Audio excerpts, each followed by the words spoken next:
Hey everybody, welcome back to Electric Cafe. Today's album review is on UK's self-titled 1978 album. So this was sort of a ensemble of a couple of members from King Crimson, and then a couple other new artists kind of joining to come to make this album.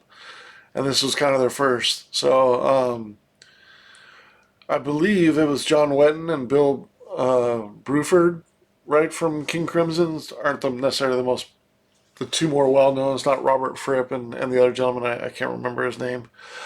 I've just kind of got into King Crimson like the last few years. Actually, tried to check out some of their music, and I've heard a couple of their albums, and I heard Red and then the one before it.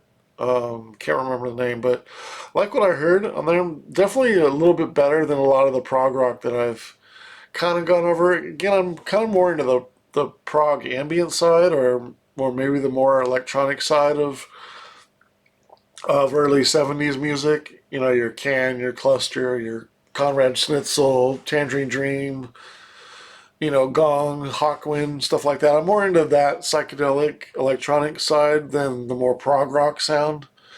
But King Crimson's right on that edge, and I do really like what I've heard, so I'm gonna check out more. I do like Genesis and stuff like that too. So this one's kind of obviously in later '70s, but this is kind of on the edge of what I like when I think of like progressive rock. I do like this album.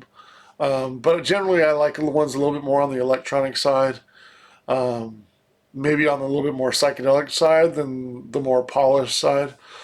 But having said that, I do like Alan Parsons' project. And that's kind of like maybe a cheesier side, but so I don't really have any kind of limits on what I like, but it seems like I definitely on the early '70s like the more psychedelic stuff, the more weird stuff, the more stuff that uses early electronics, and the tracks are longer and maybe not trying to be poppy.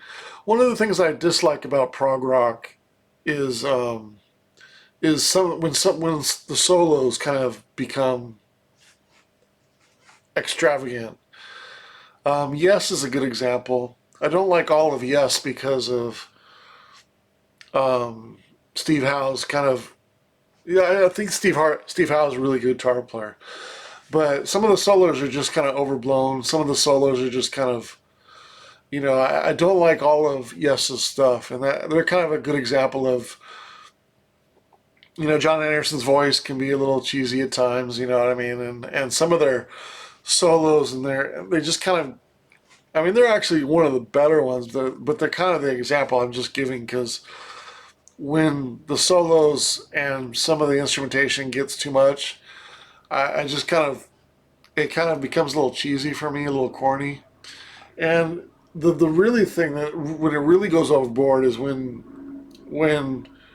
they're trying to show off how good they are with a guitar, or how well they play. I mean, Emerson, Lake and Palmer is a good example of that. Like some of the Emerson, Lake and Palmer solos and stuff like that, they just go way overboard. And you're like, yeah, you're a good keyboard player. Yeah, yeah. It's just, but I mean, that's fine for live. Like, I get it. Like, but for an album, I tend to like deeper things, like more introspective stuff, especially if it's instrumental music for the most part. Like, which this kind of has a little bit of both.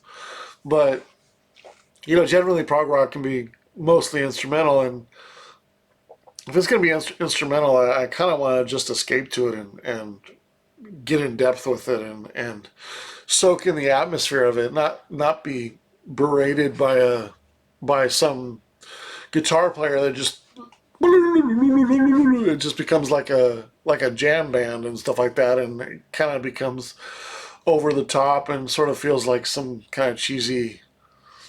I don't know, like so I was thinking, I was like, what is a cheesy song, a cheesy prog rock song? It sounds like some kind of motivational video. Like if you were watching a '70s like motivation video to motivate somebody, I feel like a lot of it would be like some prog rock kind of like You know, and some of the prog rocks try to sound sort of like futuristic and like, you know what I mean, and it doesn't work out. You know, that's why it's really important to have the electronic side in there, because that did make it sound futuristic. So some of the bands that are trying to sound futuristic that aren't, it sounds really cheesy. Can't really think of any names offhand, but you know, it's just that's just my overall thoughts on prog rock. So it's just like I'm I'm getting more and more into prog rock as far as trying to find out what I like, because on a lot of other genres I felt like I've found most of the stuff. I think I'm pretty exhausted on new wave and industrial and EBM and a lot of different styles of electronic songs. So I'm always open to trying to find new stuff, and I love the artwork on prog rock albums, you know, and stuff like that, and they're always interesting to look at. And I wish the music was as deep as some of the artwork, but I always just get really disappointed when I listen to a lot of prog rock. In fact, I was gonna review. I tried to get into Emerson, Lake and Palmer a couple of years ago. Like I bought two of their DVDs. It's sitting over here. I bought Brain Salad Surgery.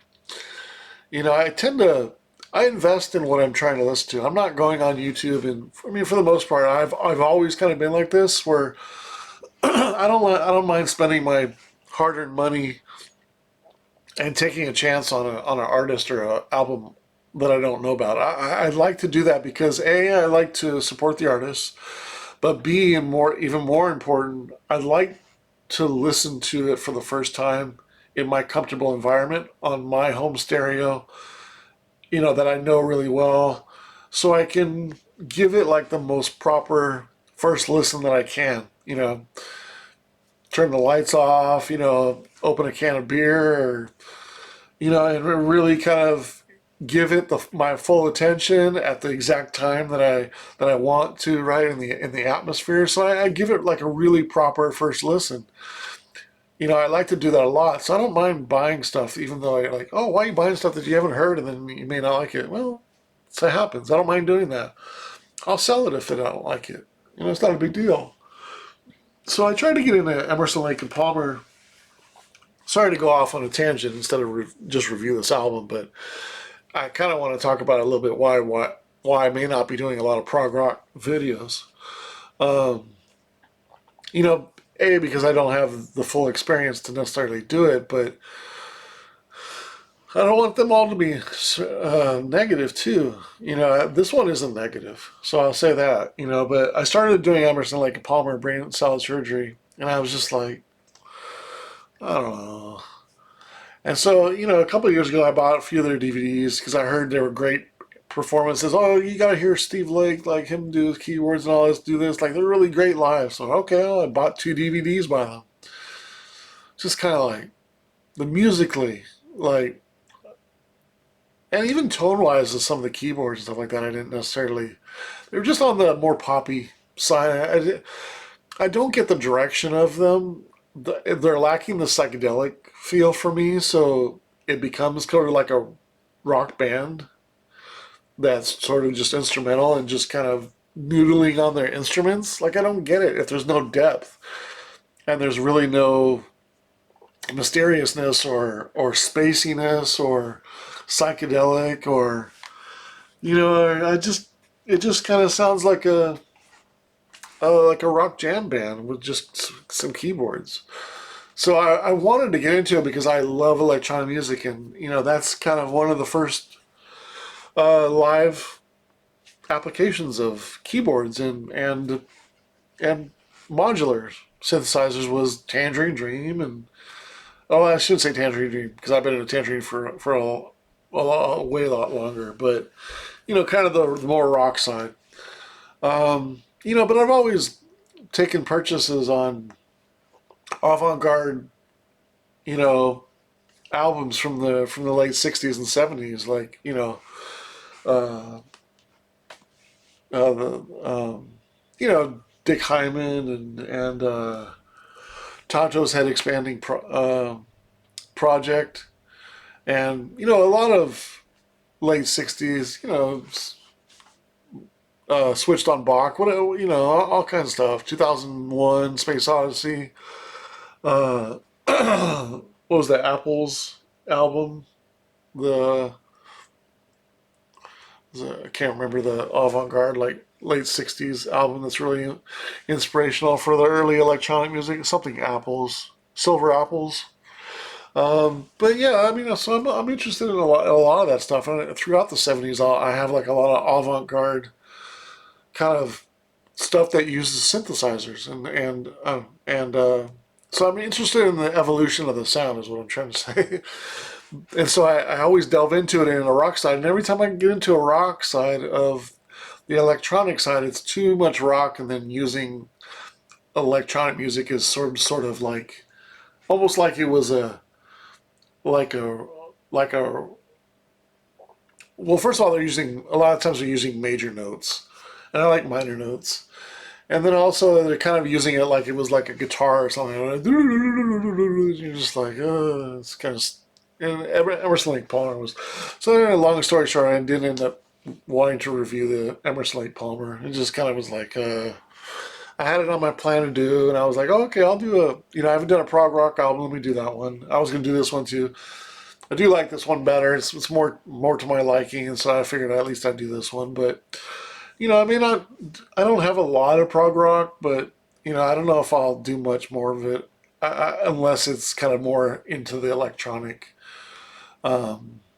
vein. So yeah, there's 8 tracks on this album. It came out in 1978. The first track is "In the Dead of Night," which is actually a 3-part track. The first is the major title, "In the Dead of Night." Nice groove on this one, well rounded. Strangely enough, the guitar reminds me of Vernon Reid in Living Color. There's sort of like a few notes where it sort of sounds like Vernon Reid from Living Color. Really strange. Anyway, nice harmony. I really like the singing on the chorus. It's much more rocking than progressive rock, perhaps. Got a question mark on that, but it still has a lot of triumphant sound that a lot of heavier prog rock has. And that kind of triumphant sound sometimes is what I was talking about as far as like being sort of into the cheesy, sounding like it's some kind of inspirational, uh, not inspirational, but I was saying it earlier, like sounds like a motivational video.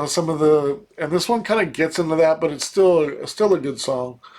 And thanks to the chorus and the singing's strong. I thought the singing's good on this. Again, nice harmony. 2.5 stars. The second track is actually my second favorite on the album, By the Light of the Day. I really like the keyboards. This is kind of like the title song, the In Dead of the Night, not the title song, but the first one of the 3-part is kind of the start, and then the second one's kind of the keyboard interlude, which I really like, kind of a little bit more laid back, and then the third part kind of ramps it back up into the first part, and kind of does the chorus again. So the second part, By the Light of Day, I really like the keyboard sound. Good singing, vocals. I like the chorus again. The ending keyboard is pretty awesome. I really enjoy that. 3.25 stars. Really good song. Then the third part kind of goes back into the first part. I don't really like the first minute or so. It's kind of these exorbitant solos I'm kind of talking about. This kind of just over the top solos. Then it kind of goes in back to the first song and kind of repeats the chorus stuff. But by then it kind of saves it. It's a little too late by that, and it's kind of a not very long song. I think it's only like 3 minutes, so 3.5 minutes or something like that. So I gave it a star and a quarter. It's okay. Track number 4, 30 Years. Nice opening keyboards. It's kind of a ending to the first side, which is a nice kind of ending to the first side, really. The guitar plucking action is really cool. The solos and the instrumentation doesn't go over the top. So because of that, I like it more. 2.5 stars. Again, I'm just more into the laid back stuff, the more deeper stuff. I just don't like the kind of over the top. It just sounds very selfish. It sounds very, it's like listening to some piano players. You know, I can play better than I'm very technical, but you have no soul, right? It's just like that's kind of what it sounds like to me. It's just like you're kind of just going over the top because you can play it and you're technically good, but there's no really kind of meaning or direction or soul of what you're doing. It's just kind of I don't know, just kind of some people that impress. Sometimes that impresses people. It doesn't impress me. I don't really care if you can play it great. I'd rather hear somebody who can't play it well that actually has something to say. Track number 5, Alaska. Cool keyboard sounds. I like the deepness and the resonance of the Yamaha that they used. I think it was a CS90. I think that's the model. Basically, this song is basically made for that album for that instrument with that instrument in mind. Really like it. 2.5 stars. Time to Kill. Unfortunately, is my least favorite song on the album. Just a little too cheesy. I got it 1 star. It's okay. Track 7 is my favorite song on the album, Nevermore. Really good balance of keyboards, piano, groove, and guitar. Great bass work. Some nice spaced out sounds. Really cool. Kind of sounds like Alan Parsons' project. 3.5 stars. Really like this track. And then Mental Medication. A bit too much solo. Again, I call it solo wankering. 1.5 stars. So when I added up the stars, 18 divided by 8 songs is a 2.25. So it's right at like high 50s. Considering the recording of it, the depth, definitely some good musicmanship on it. Engineered really well. I pushed it up a couple points just because I think the sound of the album is better than the parts, individual parts. So I gave it a couple extra points because I do feel like saying it's a good album. And so I pushed it up from probably like a 56, 57 to a 60 from my song ratings. So 60 out of 100. I think it's a good album, good sounding album overall, and it does make me want to check out more King Crimson as well. I definitely got to check out their like first 5 or 6 albums, at least all the way through Red, anyways, and check out their work. I have been a fan of Robert Fripp for a long time. In fact, I knew about Robert Fripp as way back as the late '80s. I just never really looked into him and saw where he was from. And then and that's kind of what made me kind of 10 or 15 years ago or whatever it was, kind of at least check out some some King Crimson music because I do like Robert Fripp stuff. Um, I do like his guitar playing. So yeah, that's my overall thoughts on prog rock, on reviewing it, and then also a review of UK's self-titled album from 1978. 60 out of 100. What are your thoughts on prog rock versus the electronic side of prog rock? Like, do you favor one, or do you understand what I'm kind of talking about, or do you like the kind of over the top solos, or are you kind of more on the deeper ambient side like I am? Just curious your thoughts on prog rock in general. All right, thanks a lot.